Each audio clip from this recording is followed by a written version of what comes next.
Hey everybody, I'm just popping on early to connect Nikki. Let's see here. Invite to join.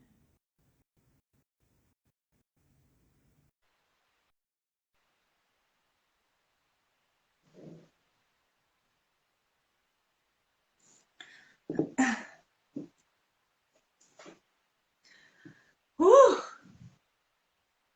Man, oh man, the energies have been building up, building up, building up. Reaching out to Nikki, making sure we connect before our time starts today. Sometimes it takes a little bit of time to connect. Taking my socks off. I just got warm. Taking my socks off, looking at the beautiful view outside. I have a sea view here of the Aegean. The winds have slowed down.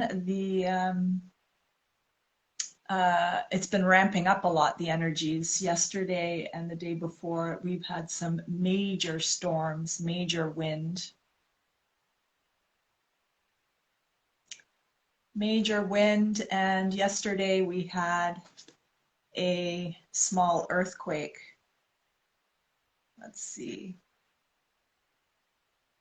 Okay, I'm sending an invite. Oh, that's an invite to join. Aha, yes, accept. Go live with Nikki. Good morning. Hey, good morning. Good morning. How are you? Good. I'm loud and clear. Oh, good. Yeah, it's clear Good. and the weather's calmed down. It's clear, the weather. I was just, I was probably just talking to myself, but I was talking about the storms, the big winds and storms that we are experiencing here in Izmir area in Turkey. Like the kind of winds where I thought that the glass on our the windows were going to break. That kind of wind. And yesterday there was a small earthquake, and I don't know where the center was. I messaged you earlier this morning about it. And so it was like, it was a rumble. It was a rumble. So I'm just like, ah, yeah, feeling energies ramping up. I mean, of course, earthquakes do happen in this area, but yeah, the wind was something different. The wind was something different. We How are had you doing? well, I'm okay. And you talking about the wind we had last week, we had a huge storm here. She got a name, Cory, and she managed to do a lot of damage. But What's her not name? What was the storm's name? Cory, which Chimney. is the name of the first female weather lady here. Uh, Oh, I understood from the news. So okay. yeah. And was there damage done to any houses? Well, trees falling over on top of No, cars killing. and stuff like that. So, but not Yeah. where I live. Um, we were all fine, but there was a lot of wind. And well, if you guys are following me, you know I do a daily dip in the cold water. And our usual place, the waves were really coming over the quay. So we decided to look for another spot. Oh, And it was to the. clothes were Okay. flying everywhere. So we have a lot of fun with that. Oh my goodness. Well, Yeah. I just kicked my light thing. Yeah, well, we persist, keep on going, storm or no storm, right? You do Exactly. your swim. We continue to do our lives. We're continuing to run our businesses despite all of, well, yeah, even in the midst of Gaia's transformation and in the midst of all these weather storms. We Yeah. have some people joining in. Welcome. It's so nice to see you come in. Today I'm hosting Nikki to talk about the Axis Mundi. We are hosting these almost weekly lives or bi-weekly. I've lost track. Instagram lives, and the topic is the energy of houses and properties. And Nikki is a house healer and geomancer. She's been in this business for a long time, in the business of healing your home, in the business of bringing balance to your home. And what I love so much is she has developed a system to create your own personal power place. I just get so excited when I hear that, you know, your personal power place. And she's here to talk about what is called the Axis Mundi. My name is Aisha Rose Melodie Hassan, and I am an architect, alchemical healer, and a geomancer as well. And I blend spiritual wisdom with the way I practice architecture, with the way I help people give birth to sanctuaries on their properties. I also mentor architects and designers on discovering and exploring a new way to integrate spiritual wisdom into their practice.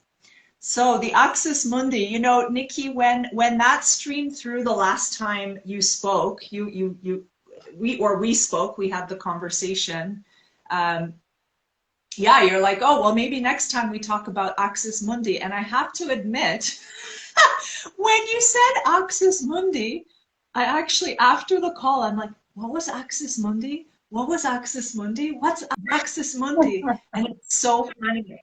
So this is what happens to me often. I feel like there's a lot of words to explain things that perhaps we're already connected to, especially as energy workers. But I had to like go back to some notes and look. I even checked online, and I'm like, oh, of course the axis. It's the center Yeah, of the universe. the time. Yeah.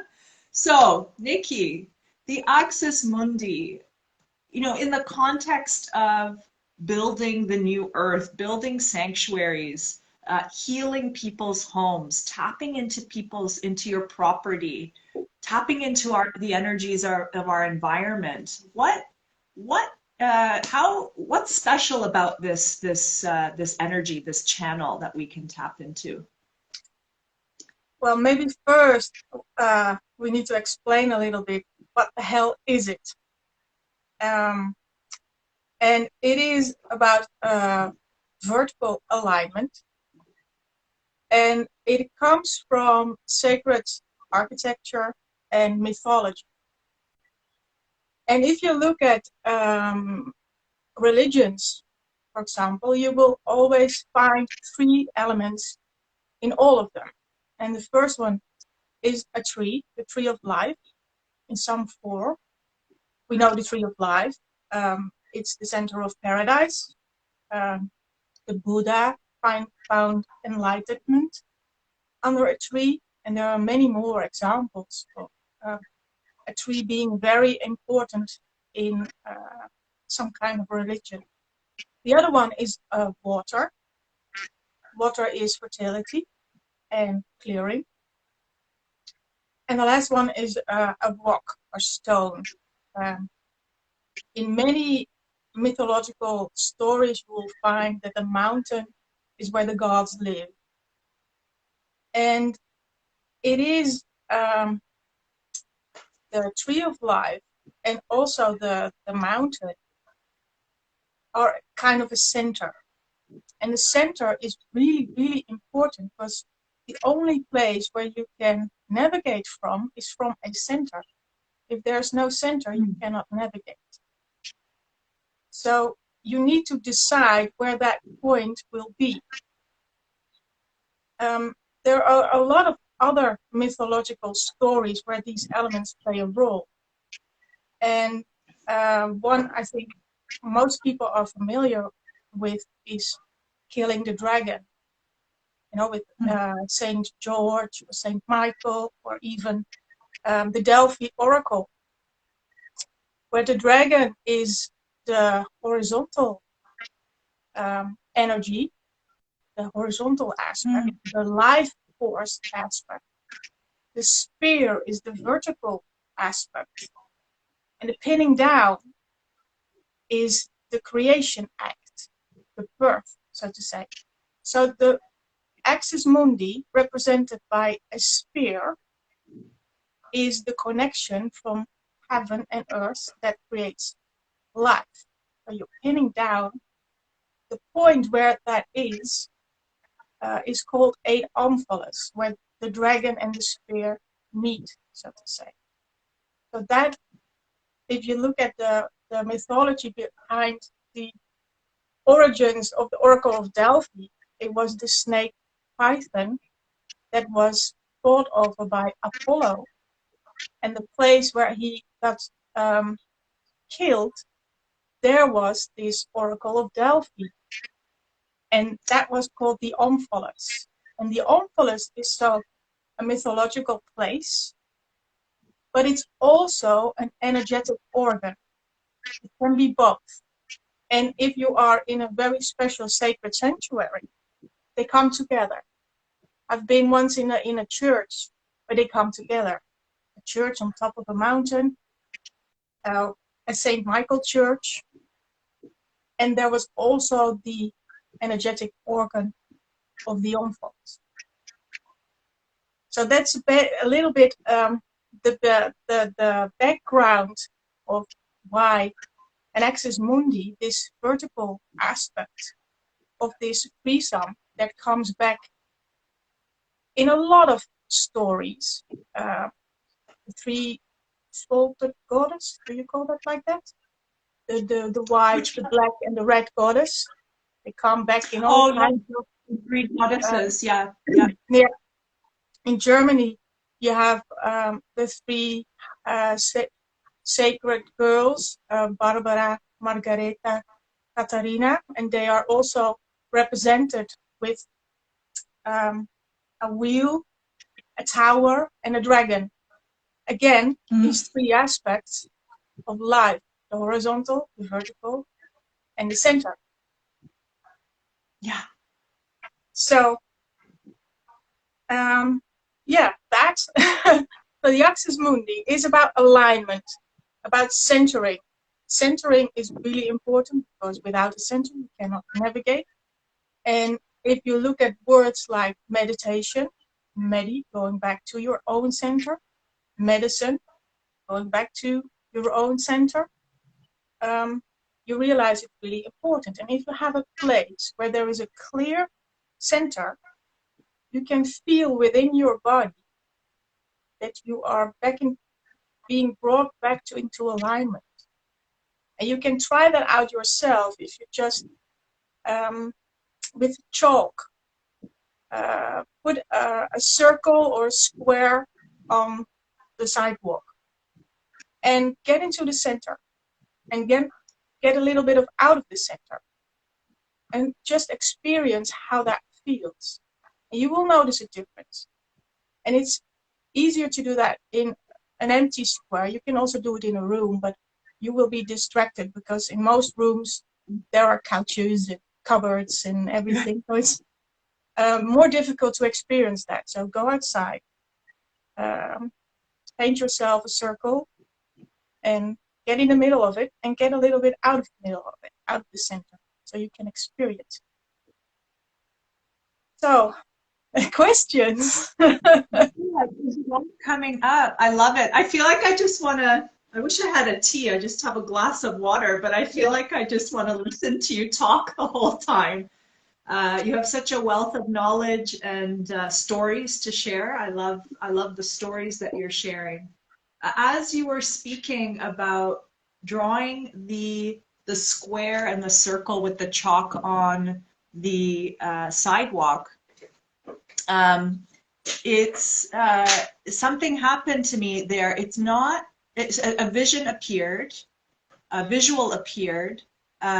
It's not necessarily important, like it's not necessarily just the 2D plane of the center. All of a sudden, when you were talking about that, I imagined somebody stepping into the center of the square and the circle, and all of a sudden the three-dimensional aspect of the vertical and the horizontal meeting, so that so it's not just a plane. You're not just stepping on the floor plan or, the floor of your house and just like, oh, I found the center. It's you're entering almost like a portal of alignment. And then all of a sudden the tree of life and the wand or the vertical shaft, uh, you can create that through your consciousness and through the drawing of those lines on the sidewalk. Exactly. It doesn't always have to be a geometrical center either, because Right. the omphalos, and you will probably know more about that than I do, um, if you want to create an omphalos, which is the point of where the Axis Mundi hits Earth, basically. When you're building a house, you could have the cornerstone, which is the first stone when you build a house. Could you create as an omphalos, which is an Axis Mundi? Another example is the chimney. The chimney is represented as an Axis Mundi as well, because Santa Claus is coming through the chimney, which is basically a ghost. In Italy, you see a lot of little houses on top of the chimneys. So bad spirits will reside on top of the chimney, so they don't enter the house. Right. It's like, hey, we got something set up for you up there. Yeah. As So long as the you're house is happy. because Yeah. the fire used to be the center of, well, our universe, basically. Now it's a chimney, the kitchen, the fire. Yeah, the heart. Yeah. Yeah. And if you look at, again, sacred architecture, the totem is an Axis Mundi as well. Yeah.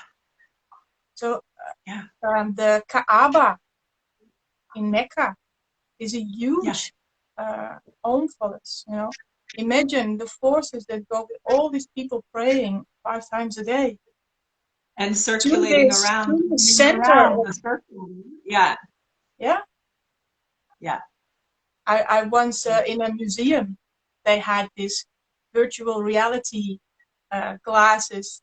You could walk around the Kaaba, which is an No amazing, way. yeah, that was an amazing experience, because, when am I ever going to end up in Mecca? Probably never. That was really an interesting experience to do that. Wow. Yeah. Yeah, that's very much the future, right? Like that you can transport yourself telepathically or through contemporary art, right? Through these goggles Yeah. and be there. Yeah, this what you're talking about, the foundation stone, that it's not necessarily the geometric center. So important. When I'm working with my clients, often we're doing visioning work to determine where the heart of the property is, and the heart is very much the anchor spot, the omphalos, actually, what you're talking about, Mm-hmm. that sweet spot between the vertical and the horizontal energies, the sweet spot between masculine and feminine, right? Just that sweet spot, the heart. And it's, yeah, it is important to hear and listen for where the energetic heart is, and that it may not necessarily be on the center of the property. Yeah, the foundation stone, right? These foundation stone ceremonies that the ancients would practice all the time to anchor. I mean, more and more, this anchoring is so important. Now I'm thinking about ourselves and the importance of really anchoring ourselves in our home and our properties. The world is changing at such a fast pace. Like it's moving really fast, and this anchor space is so important for us to connect with and step into, not only within ourselves, right? You may be a traveler, right? Maybe you have a moving home, right? Maybe you have a house on wheels, Yeah. right? Finding that spiritual, that inner anchor, and to have that foundation stone, grounded in is so important. And what I love about what you do is that you help people find that anchoring, right? That the omphalos, right? In in your home, in your home. You don't have to go to the temple on top of the mountain, although it would be great to take the trip there, but you don't need to, right? Can you talk to us a bit more about what that looks like in the way Um, you help? yeah. Well, I love going to churches on mountains, you know, and you will Yeah. find if you do that, at least in Europe, 9 out of 10 times when there's a church on top of a mountain, it's St. Michael's or St. George church. And it's good for reference, so you know how it feels. Yeah. It's an apple. The flavor difference, but you will really know it's an apple, so you can invite it to your own house if you like. So it's good to do stuff like that for reference. And if you go to churches that are built in the early Middle Ages, you're safe to do that. The energy that it's built with respect for the energies at place. Because these days there are churches that are, some kind of room city council has made into a church. There's not a lot of well, is there energy going on, but not like Through prayer, I'm sure there's some yeah, energy, but it's it's not different. the sacred union with the land, right? There's Yeah, that sacred union with the land that you're talking yeah, about. Yeah. and um, often people already have created some kind of omphalos in their own home. It could be an altar. It could be the place where they have their family portraits. Um, and it's interesting because sometimes they hang up a certain painting that is asking a lot of attention, that is a Mm. place of an omphalos, but it's not really an uplifting energy. So then I always talk about, okay, why did you hang up that painting? Who is it from? And then there is story coming, of course. And then I advise them, well, maybe it's a good idea to change it. Or then I tell them about what an omphalos is and what a center is, and then we play a little bit with the energy so they can really feel. And then they can decide whether or not they want to change it. So you can do that pretty easily. Like I think it was in our last conversation, we talked about the post-it above the door, or maybe it was the first talk. You can start with something like that. Find a place in your house, a little side table, or a painting on the wall, or a carpet, or maybe one of those flying mobiles you put on the ceiling. It depends on what your house looks like and where you have place, but sit down and feel where there is a natural place that your attention goes to. And maybe it can be in the garden. It doesn't necessarily have to be inside the house. It depends. Once I was on a big property, a big piece of land, and we had two. We had an omphalos in the garden and we had an omphalos in the house. It was a huge house. And we had to find a way to connect those two because it was really two completely separate things. Mm. And you don't want that. You want a unity. You want one whole, which is your property. So there are all kinds of issues that can come up. But if you are in communication with the land and with your house and the energies there, you can fix it. It's not broken, but you can talk about what is suitable for the people living there and everything else what's out there. So you merge and you cooperate with each other. It's Mm-hmm. about this relationship with environment. So from what I'm hearing, are you saying that if you have the two centers, two anchors, some may be, naturally there from the on the property, and some you may be creating yourself. You're saying, so if you have the two centers, let's say one in the garden and one in the house, you're not saying that it's bad to have the two centers, but you're saying that there needs to be a communication between the two, and like, how can they work together if you have a center in the garden and a center in the house? Well, you don't have to do anything. That's the first. You don't have to do anything. But if there are two centers, it could cause what do you call that? Diversion. When something goes outside, it splits up in two, and that could happen with everything in your life. Diversion. Sorry? Yeah. Is it diversion?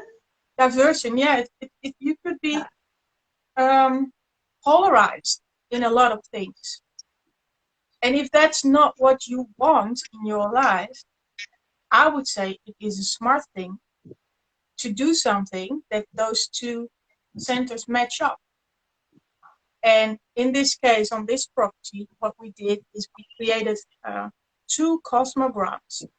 And what that is a whole different story, but we developed kind of a seagull that are interconnected with each other. And we created two altars, one in the garden and one in the house, and connected that energetically. So there's a whole process to go through to do that, but there are ways that's suitable to do that. And it is not something that happens a lot when there's two centers on the land.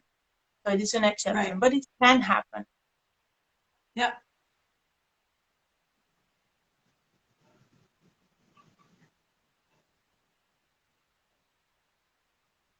Yeah, and if you are coming across a natural, energetic, omvalist organ, like the one in the church, I would say that is probably more a center for a whole region than just, a couple of 100 square meters. So then it's a really, and if you are in there, I felt like I was being lifted up and I could see all around me with my eyes closed.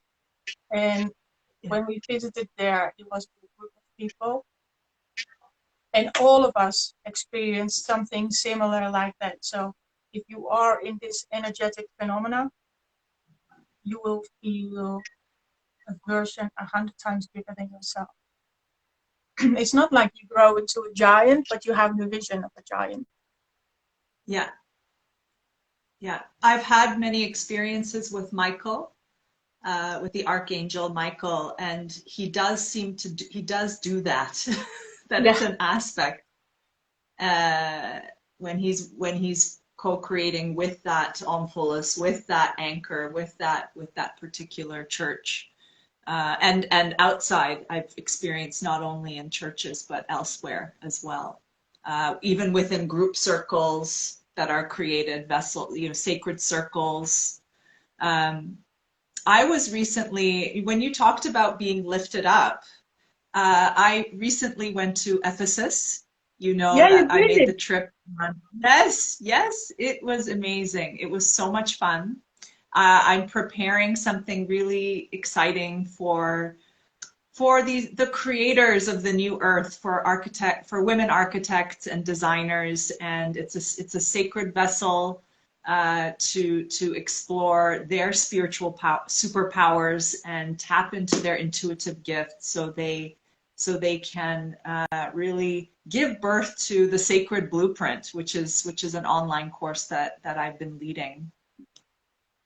And so Ephesus is huge. It's really huge. And a lot of it is still buried underground. And there's a quality to that that I like actually. The that part of it is still slumbering somewhat or kind of under the ground. And I question whether it's the right thing to do for the archaeologists to keep on digging, keep on digging, keep on digging. It's a question. I don't know the answer to that. What they are uncovering, they just recently uncovered some beautiful terraced houses. Like you could say the aristocracy of that time lived there, the upper class, and beautiful mosaics on the floors, and just this incredible view of what was the edge of the sea. The sea came in much closer to the Ephesus port. Now that region, that area is like a wetland. It's wet, it's flat, and you can still very much feel the spirit of water there. But the actual physical water is further back. The main center is, there's lots of layers of Roman over Hellenistic over the ancient Greek. I heard the whispers to go there for several months, and the temple of Artemis drew me there. And it's Nikki, it's hilarious. It is not the center of attention, the temple of Artemis. You don't need to pay a ticket. Okay, no, I hope no Turkish people from the center of tourism are going to hear me right now, but it's like off on the side of a road. There is a beautiful mosque, a very special mosque very close to it. There's something very special about that area. So it's not on the main axis or the main center of Ephesus. You actually have to drive over to another road and access the ancient temple of Artemis. Boy, oh boy. So you enter in, and it's like this gate, just like this rundown gate, and there's like, you know, this we say bekçi in Turkish, the watcher, like someone who sits there on this plastic chair and he's watching over the property. They open the gate in the morning and then they close the gate. Whereas, you know, with the main Ephesus, you know, there's like a professional entrance, right? Like you got to pay tickets, you have a museum card that you can get there, you know. And there's also the House of Mary, the House of the Virgin Mary, up very on top of the hill, one of the tallest hills close to Ephesus, which we went to as well. You got to pay a ticket to get in there. So back to the Temple of Artemis, she was calling me, and it's not on a hill. It's not on a hill. There is a hill close by, and it's interesting for a temple. You know, you often see ancient Greek temples either more up high on a hill, or they have a view to a certain dip in the landscape, between two mountains. There's some kind of, anyway, I go in like as if every day is a new day. So, and I've been there before, but I feel like I've been, this past weekend, I feel like I've been there for the first time as a new person. Wow, that lifting up energy, Nikki, it was incredible. There's such a creative goddess force emanating from that temple. And it's something that I don't see. I don't see colors. I'm not a seer. I hear and I know. I hear and I know and I feel things. It was lifting up. It was moving through me. It's like this, it's the feelings of the first spring. Now, I could have been feeling the first spring as well, because it's February and you can feel the beginnings of spring. But there was this abundance, like this overflow of creative energy, creative force. And that was my experience. And there is an old, I can just draw it really quickly. The temple grew over time. And I don't know if the Romans, no, I don't think so. I don't know if they worked on extending it. They may have. But it's essentially, can you see? Let me draw a bit stronger. I mean, these are, of course, columns all around, but at the core, there is an older temple. There's like the first temple, and then they built around it, and did all these additions. And it was one of the biggest temples, and it's one of the seven wonders, I believe. I know there's the seven wonders and something else that's the seven, but it's one of those, which is ironic. Again, with that, with the entrance, you don't have to pay a ticket. And yeah, it was just such a powerful energy. It was such a powerful energy being there. Are you feeling anything right now as I speak? Well, Artemis is Diana, the goddess of Yeah, hunting, yeah. and I'm not really familiar with placing them in the year or so, but it sounds very logical that she is strong in early spring. Is hunting, spring, for me is that interconnected. And I would probably say she is a white goddess, a white goddess, a fertility. Aha, yeah, What's the word? fertility. Well, that's what's been Yeah. coming in from the work that I've been preparing behind the scenes. I'm hearing you just need a lot of white. You need lots of white and like bright light. And Yeah, she's yeah, goddess of the moon as well. yeah. So that is the female energy. I'm Um, taking note. Yeah.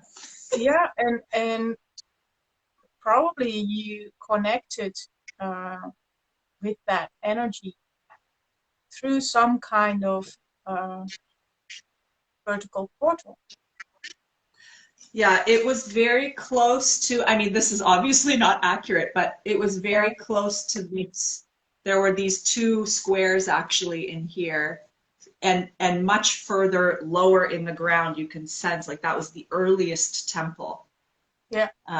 If you There was a connected to very the strong, very yeah. the earliest temple, that would probably be before pre-Greek then.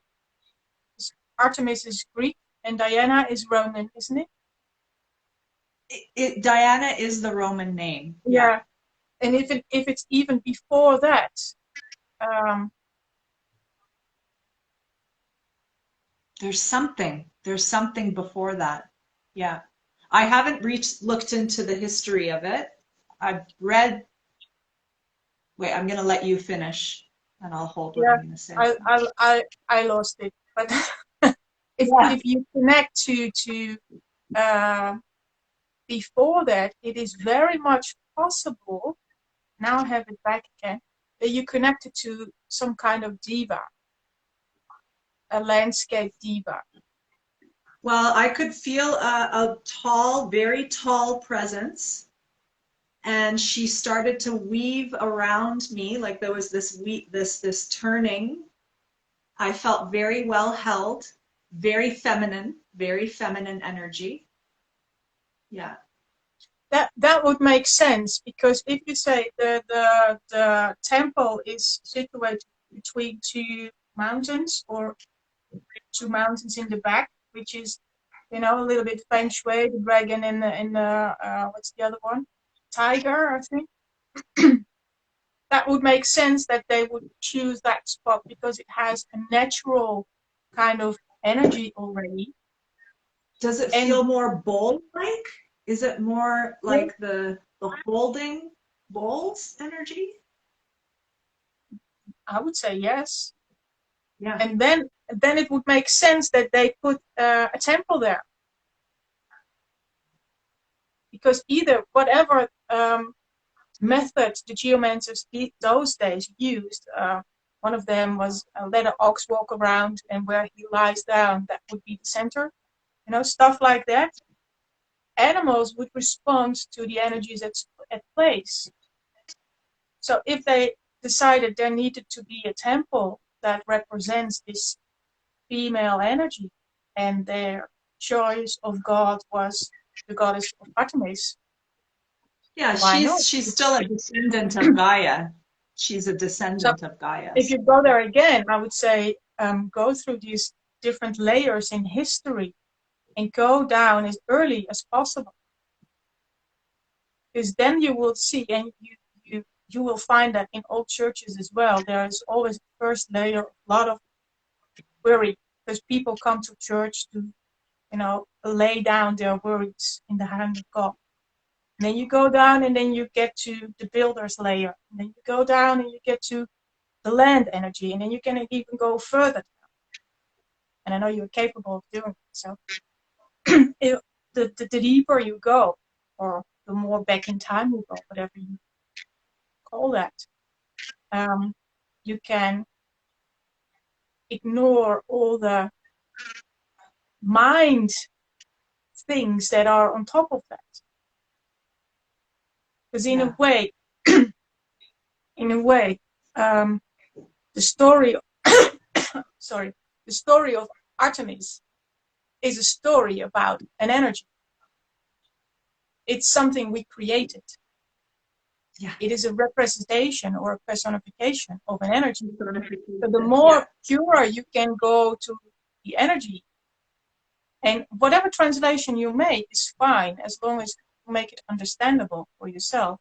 You can use it in your work, whatever that is, if that is taking care of your kids or creating a new building or inviting this energy into your own home. It is a way to connect and really get familiar with this energy. And that is much easier to do in places like that than if you are in your own home. Because everybody can connect to every kind of energy at any time, as long as you are aware of it and you can recognize it. Yeah. But I do I not want know to enough. I'm listening. Yeah. Yeah, I do not know enough about Artemis to know how it is connected to Axis Mundi. It is a life force, but it's more. I would say the Axis Mundi is the male yang energy, and it could very well be that Artemis is some kind of female, a yin kind of Axis Mundi. She's female. She's very powerful. She has a power to her, a creative force. She's a hunter. I'm not an expert in Artemis, nor am I an expert in Greek mythology. But yeah, what I felt was creative force, fertility. I felt the goddess, very much so, very powerful goddess energy. And something also. I've as you know, I've studied anthroposophy for a long time. I've read lots of Rudolf Steiner's lectures, and he talked about Ephesus as being a bridge between East and West, and that the Temple of Artemis is one of the very important centers for the mysteries to be unraveled. The initiations were done there, and there was an arson, actually, a fire. Somebody burnt the temple down, and I don't know. Yeah, and then I think they rebuilt it. Maybe that was part of the expansion of it. I don't know the exact history. And he somehow, I mean, this is really deep stuff, but he somehow linked it to the burning down of the Goetheanum, the first Goetheanum. I'll share that with you, Nicky, because you spent time in the Goetheanum. So there might be maybe we were part of the school together a long time ago. It's very possible, right? There are also schools on other planes as well, on different dimensions that we may have been a part of together. It's a powerful place. It's a powerful place. And he talked about how there was this full, in the time of Ephesus, in terms of the evolution of consciousness, this full embodiment of the human body. In ancient Egypt, he talked about how actually the ancient Egyptians weren't fully embodied yet, like fully in their bodies. And he talked about the reason why they embalmed and mummified the pharaohs, or they went through the mummification process, that after the soul left, mummification not only, but they would also add a lot of objects, physical objects, into the tombs, gold, whatever, jewelry, anything that was a representation of that person.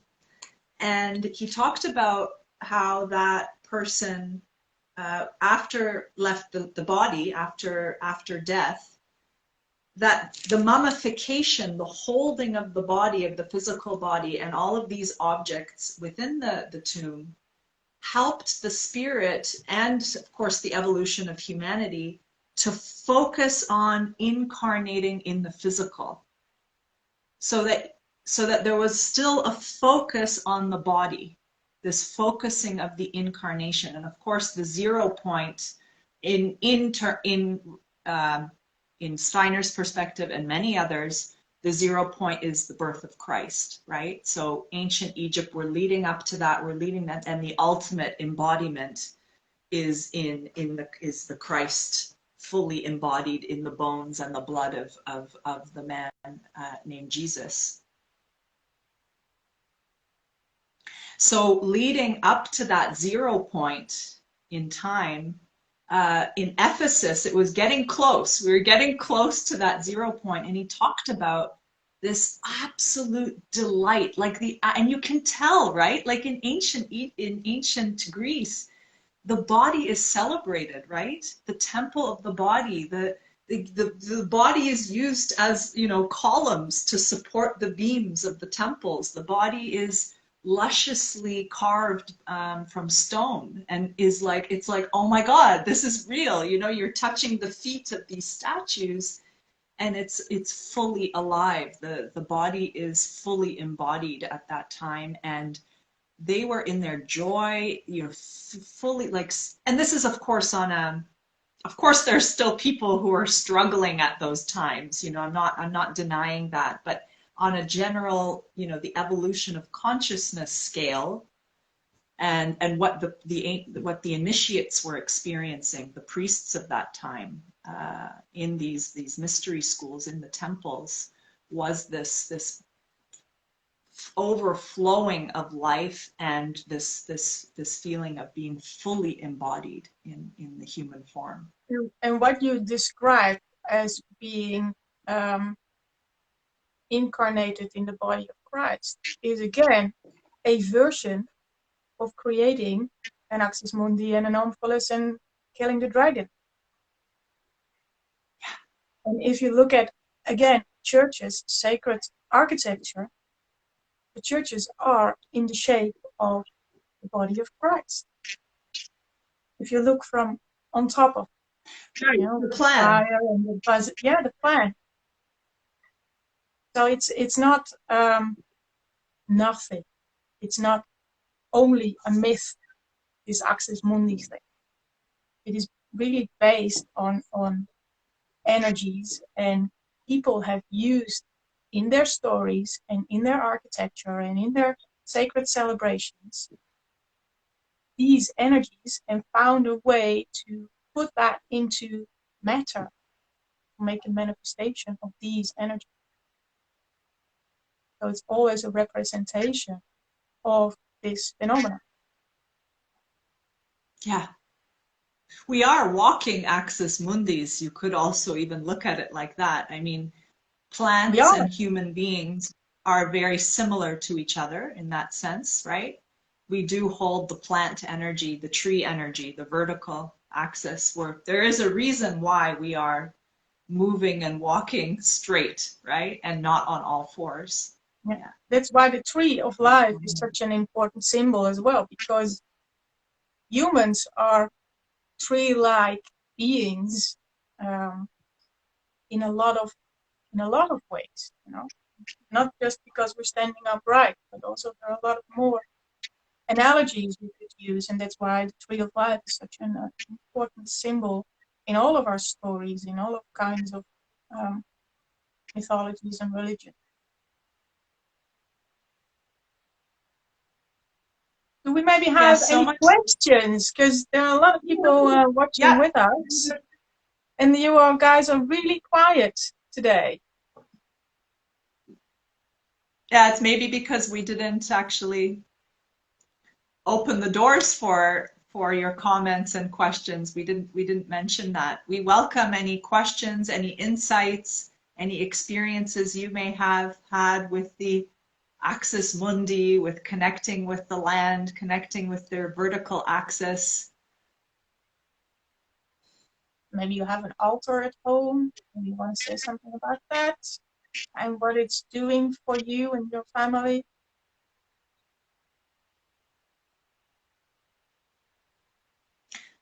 You could also even, I was just thinking a good exercise would be to close your eyes and tune into where the center of your home is, right? It may just come really quickly when you close your eyes, tune into your own center and ask your inner being what the center of your home is. Yeah, really, I mean, Nikki, it's and please all,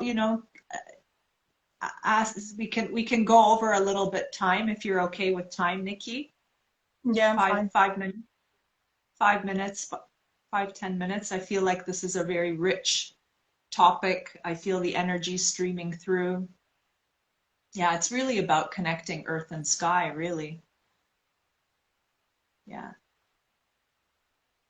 yeah. Something that I don't know if I need to mention it, but I really liked your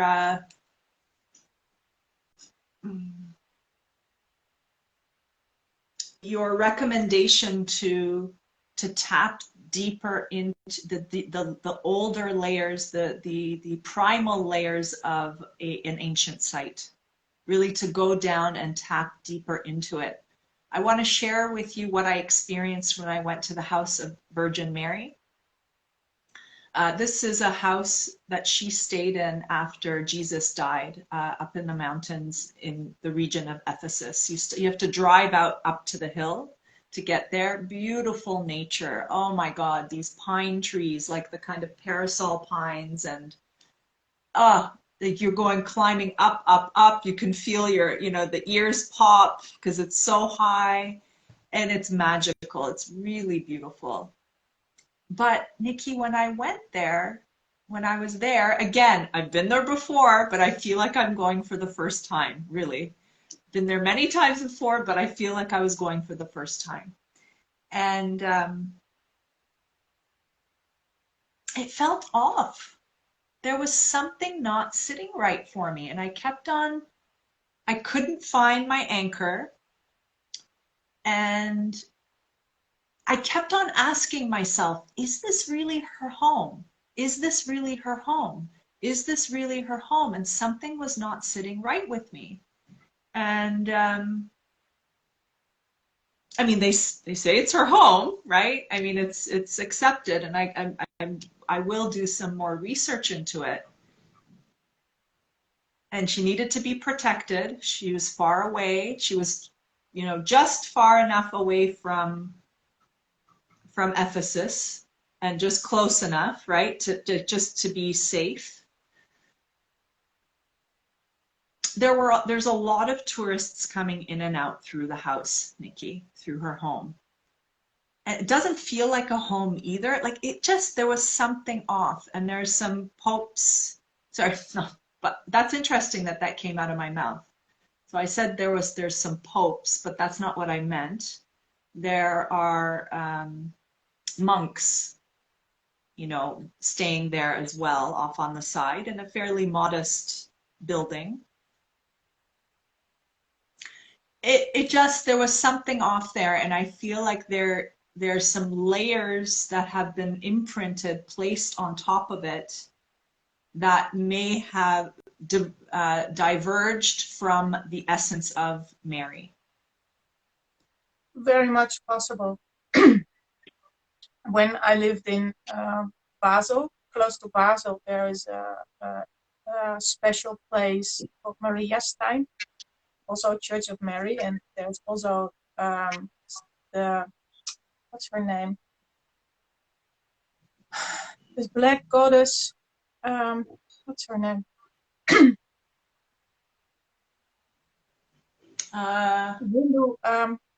Hindu goddess. Oh, not Hindu really important. goddess, like Kali? Kali, genau. Yeah.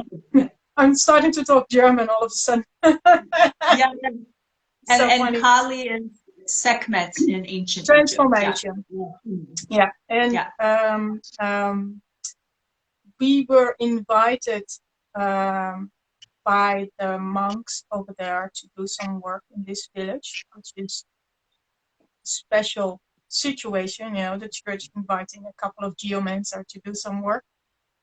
But that was a place where you can really sense these different kind of layers and imprints.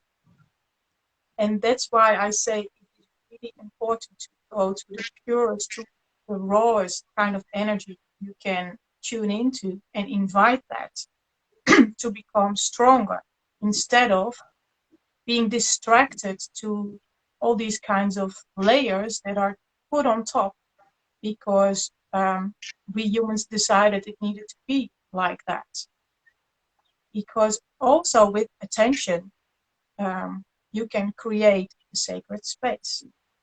But if this attention is not in harmony with the original energies, it could clash and cause chaos, disharmony.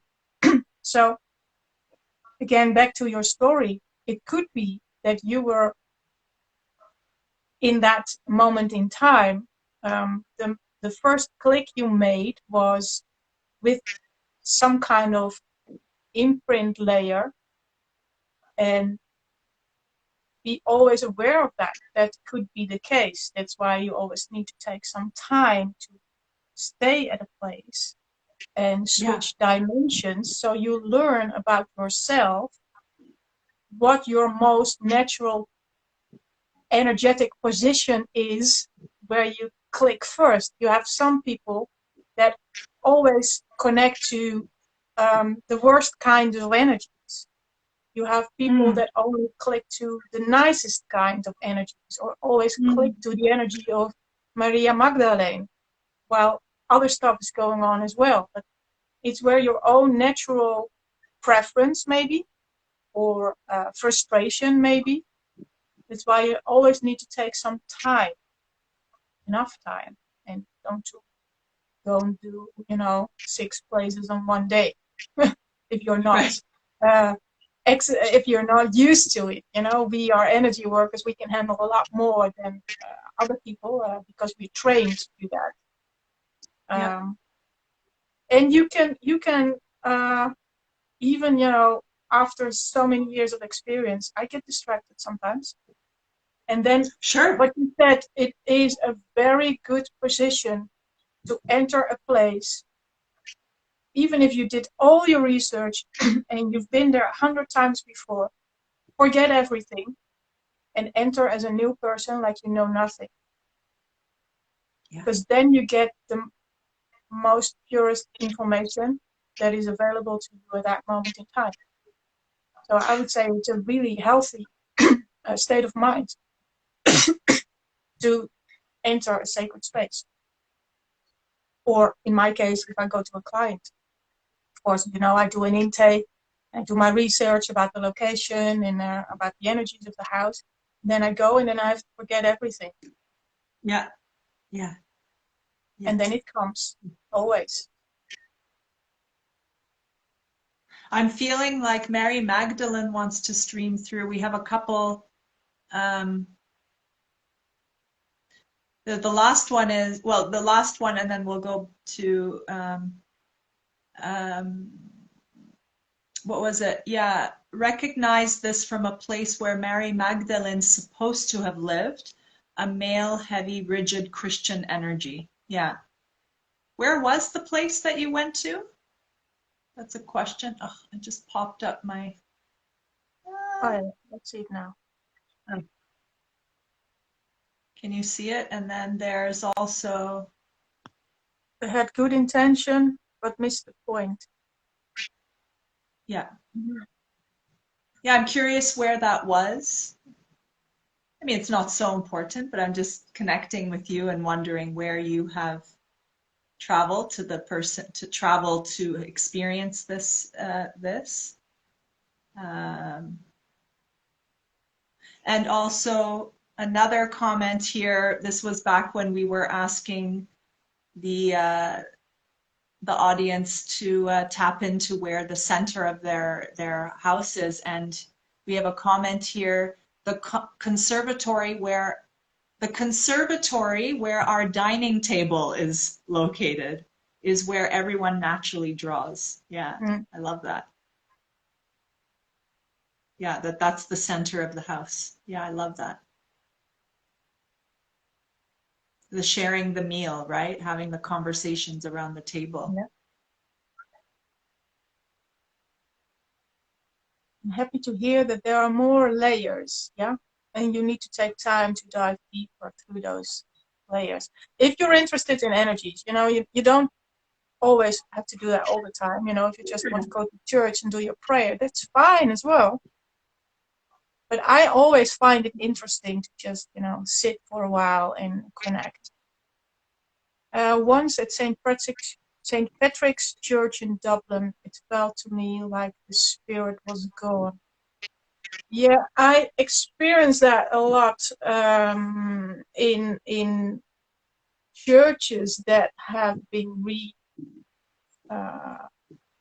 have got a new function. I just sent out an email about that. If a building has a new function, especially churches, old churches, and they are now a location where they do events or what you call that, museum kind of things, what you call that. There's 2 weeks you have the World Press Photo exhibition. That was the word I was looking for. Yeah. Sometimes a place like that could feel really empty, and I call that a raped building because it clashes so much with the original intentions of the place, of the architect and the whole building, that you just feel empty. There's just a nothingness going on. And then go back to the original blueprint of the building, of the place, and hopefully the building is connected with the place. That's not always the case, but in early churches it often is. And invite the primal energy to become stronger, because it's always better to make stronger what is already healthy than to fix whatever is wrong. I love that, and I envision the work that Marco Pogachnik does with the groups, right? He'll do group work with the cities, group work in the landscape, and when you were talking there, I mean, even doing it with with 3 people, 10 people, 20 people, doing that work is really beneficial, and the spirit of the land, the energy, that essence energy there. You could say primal, or the essence energy there would be very grateful, actually, for that work. If you sense that energy would be open to it. Of course, we always have to ask permission in some way. That the time I always is right. ask the question: who's actually healing who? Because I don't think we are in any case capable of healing Gaia at all. No. She knows what she's doing, man. Yeah, she totally knows. Yeah. Yeah. She's like, you can So help. You can help, of course, but I near think Saint Marie de Saint-Baume. Okay, I knew it was in south of France what you were talking about. Yeah. yeah, Santa Is it Marie de la is it Mer. Santa Marie de la Mer, I think it's called. It's the place where the three Marias entered from the sea to land, and the traveling people. It's a sacred center for the traveling people from Romania and all travelers. Do you call it travelers? Gypsies. I don't think that is a political correct yeah, name these days anymore, but they have nomads? their,